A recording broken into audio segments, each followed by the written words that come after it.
Once upon a time a mouse, a bird, and a sausage entered into partnership and set up house together. For a long time all went well. They lived in great comfort, and prospered so far as to be able to add considerably to their stores. The bird's duty was to fly daily into the wood and bring in fuel. The mouse fetched the water, and the sausage saw to the cooking. When people are too well off, they always begin to long for something new. And so it came to pass that the bird, while out one day, met a fellow bird, to whom he boastfully expatiated on the excellence of his household arrangements.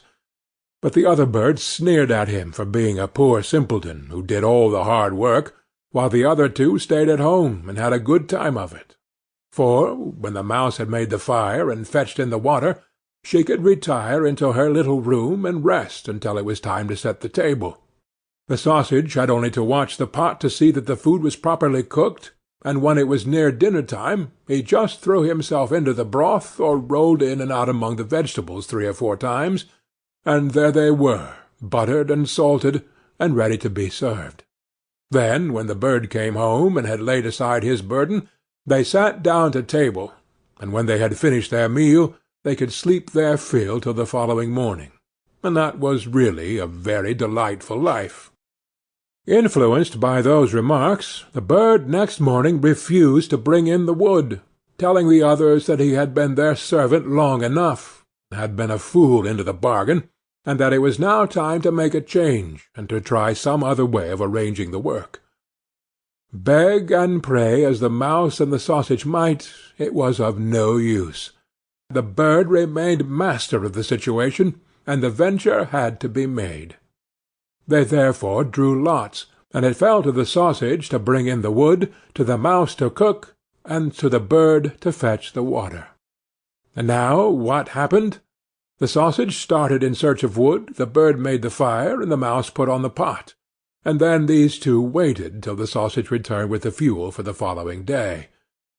But the sausage remained so long away that they became uneasy, and the bird flew out to meet him. He had not flown far, however, when he came across a dog, who, having met the sausage, had regarded him as his legitimate booty, and so seized and swallowed him. The bird complained to the dog of this bare-faced robbery, but nothing he said was of any avail, for the dog answered that he found false credentials on the sausage, and that was the reason his life had been forfeited. He picked up the wood and flew sadly home, and told the mouse all he had seen and heard. They were both very unhappy, but agreed to make the best of things and to remain with one another.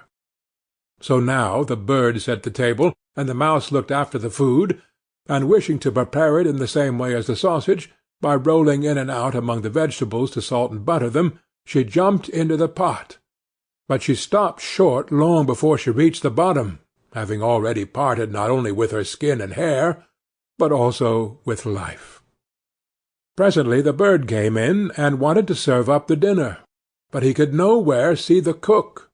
In his alarm and flurry he threw the wood here and there about the floor, called and searched, but no cook was to be found. Then some of the wood that had been carelessly thrown down caught fire and began to blaze.